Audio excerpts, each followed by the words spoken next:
हल षष्ठी को लला शस्त्र या हर छठ के नाम से भी जाना जाता है। यह एक हिंदू त्योहार है जो भगवान बलराम को समर्पित है, जो श्री कृष्ण के बड़े भाई थे। हर छठ का त्योहार भाद्रपद महीने के कृष्ण पक्ष के षष्ठी को मनाया जाता है। हर षष्ठी का व्रत महिलाएं अपने परिवार की सुख समृद्धि और संतान की दीर्घायु के लिए रखती हैं। यह व्रत षष्ठी माता का व्रत होता है। बलराम जी के जन्मोत्सव के उपलक्ष्य में इसे मनाया जाता है और बलराम जी का प्रधान शस्त्र हल होता है।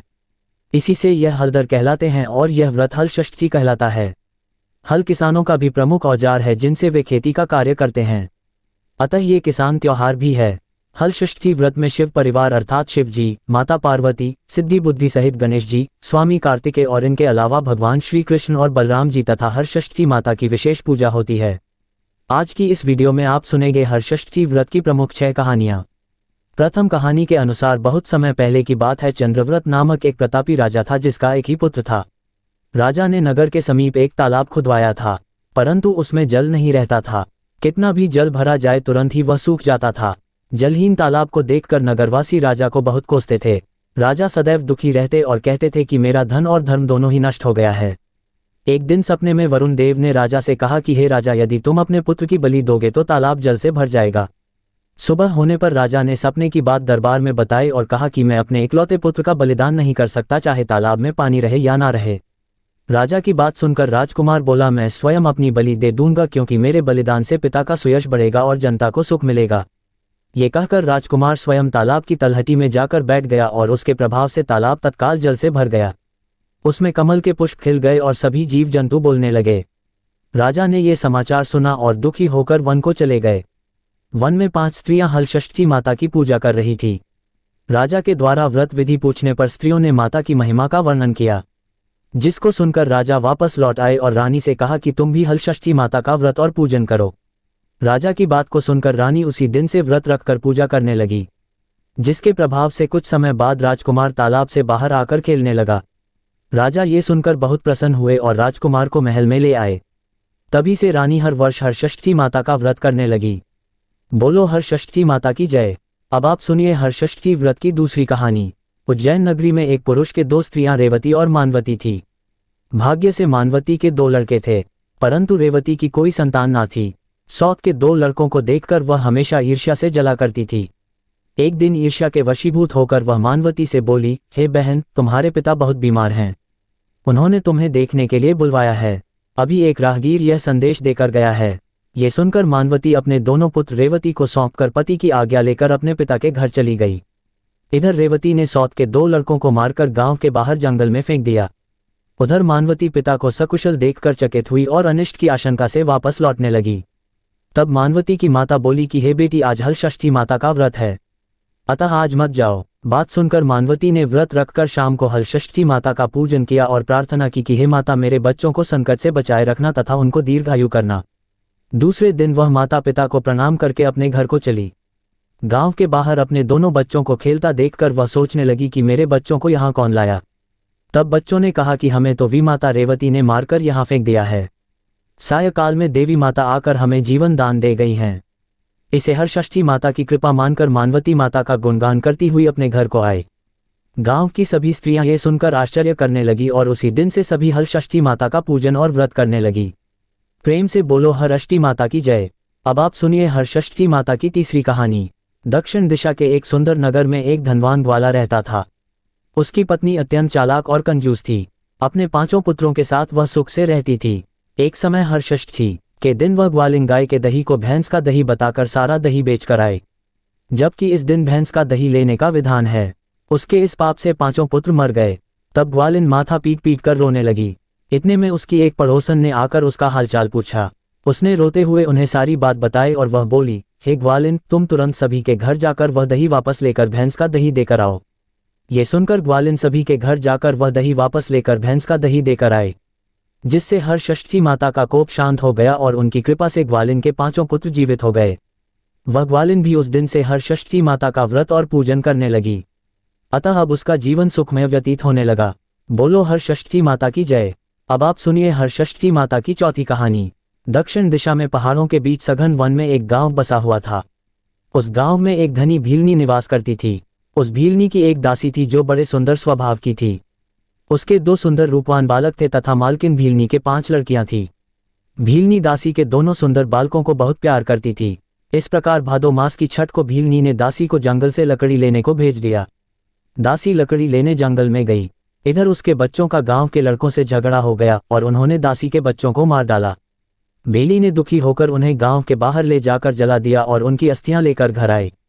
उधर दासी वन से लकड़ियां लेकर वापस चली तो नदी के किनारे मुनि के आश्रम में 5 स्त्रियों को पूजा करते देखकर उसने उन स्त्रियों के साथ बड़े प्रेम से माता की पूजा की और अपने बच्चों के कल्याण के लिए माता से प्रार्थना की। उसने माता के इस व्रत को सदा करने का संकल्प किया। जब वह लकड़ी लेकर वापस चली तो गांव के समीप पहुंचकर वह देखती है कि उसके दोनों बच्चे खेल रहे हैं। उसने दोनों बच्चों को प्रेम से गोदी में उठा लिया और अपने घर ले आए। मालकिन भीलनी ने ये देखकर चकित होकर पूछा। तब दासी ने माता के व्रत और पूजा का सब हाल कह सुनाया। माता के व्रत के प्रभाव को देखकर मालकिन ने भी व्रत करने का संकल्प लिया और वह भी सुखी हो गई। प्रेम से बोलो छठी माता की जय। अब आप सुनिए 5वीं कहानी। दक्षिण दिशा में एक अति सुंदर नगर था। उस नगर में एक धनवान बनिया रहता था। उसकी पत्नी बहुत उत्तम स्वभाव वाली थी, किंतु उसके पूर्व जन्म के पाप के कारण उसके 6 पुत्र हुए परंतु एक भी जीवित नहीं रहा। इससे वह दुखी होकर वन में चली गई। वन में उसे एक तपस्वी मुनि मिले। वैश्य की पत्नी रोती हुई मुनि के चरणों में गिर पड़ी और मुनि के पूछने पर अपने दुख का कारण बताया। मुनिराज ने ध्यान लगाकर उसके बालक को वरुण, कुबेर, इंद्रलोक में खोजा, परंतु बालक नहीं मिला। तब वह समाधि लगाकर ब्राह्मण लोक गए। वहां वह बालक दिखाई दिया। मुनि ने कहा, हे बालक, तुम्हारे वियोग में तुम्हारी माता मृत्यु लोक में तड़प रही है, इसलिए तुम मेरे साथ चलो। ये सुनकर वह बालक बोला, हे मुनिराज, मैं कई बार गया और वापस आया हूँ। अब गर्भ के दुख से मैं दुखी हूँ, इसलिए अब मैं नहीं जाऊंगा। मुनिराज ने उसे बहुत समझाया परंतु वह तैयार नहीं हुआ और मुनिराज से बोला कि उनसे कहना कि वह मुझे पाने के लिए हर षष्ठी माता का व्रत करें और व्रत के प्रभाव से मेरे उत्पन्न होने पर मेरी पीठ पर पोता से प्रहार करें, तो इस क्रिया से मैं दीर्घायु हो जाऊंगा। ये सुनते ही मुनि की समाधि खुल गई और उन्होंने सामने बैठी वैश्य पत्नी को पुत्र का संदेश कह सुनाया। वह संतुष्ट होकर घर वापस आए और समय आने पर हर षष्ठी व्रत किया। पुत्र रत्न उत्पन्न होने पर उसने पूजा के अंत में बालक की पीठ पर पोता मारा, जिसके प्रभाव से वह दीर्घायु हो गया। अब वह वनिक पत्नी के सदैव हर षष्ठी माता के व्रत करने का संकल्प लेकर सुखपूर्वक जीवन व्यतीत करने लगी। बोलो हर्ष षष्ठी माता की जय। अब आप सुनिए हर्ष षष्ठी माता की 6वीं कहानी। प्राचीन काल में सुभद्र नामक एक राजा था। उसकी पत्नी का नाम सुवर्णा था। उसके हस्ती नामक एक प्रतापी पुत्र था, जिसने अपने नाम से हस्तिनापुरी बसाई थी। एक दिन राजा का लड़का अपनी धाई के साथ गंगा स्नान को गया। वहां उसे एक गाह ने निगल लिया। ये सुनकर सुवर्णा अत्यंत दुखी हुई और उसने क्रोध में धाती के पुत्र को भाड़ की धकती अग्नि में डलवा दिया। धाती पुत्र शोक में निर्जन वन में जाकर एक शिव मंदिर में जाकर शिव, पार्वती और गणेश जी की उपासना करने लगी। वह प्रतिदिन तृणधान तथा महुआ खाकर समय बिताती थी। व्रत के प्रभाव से भाद्रपद कृष्ण पक्ष के एक दिन उसका लड़का अग्नि से निकल आया। राजा रानी भाड़ से लड़के को जीवित निकलते देखकर आश्चर्य करते हुए पंडितों से उसके जीवित निकलने का कारण पूछने लगे। तभी इस रहस्य को बताने के लिए शिव जी की आज्ञा से दुर्वासा ऋषि वहां आए। राजा रानी ने उनका स्वागत किया और लड़की के जीवित निकलने का रहस्य पूछा। दुर्वासा ऋषि बोले, हे राजन, इस द्रा के वन में नियम पूर्वक श्रद्धा से भगवान शंकर, पार्वती, गणेश तथा स्वामी कार्तिकेय का पूजन किया है।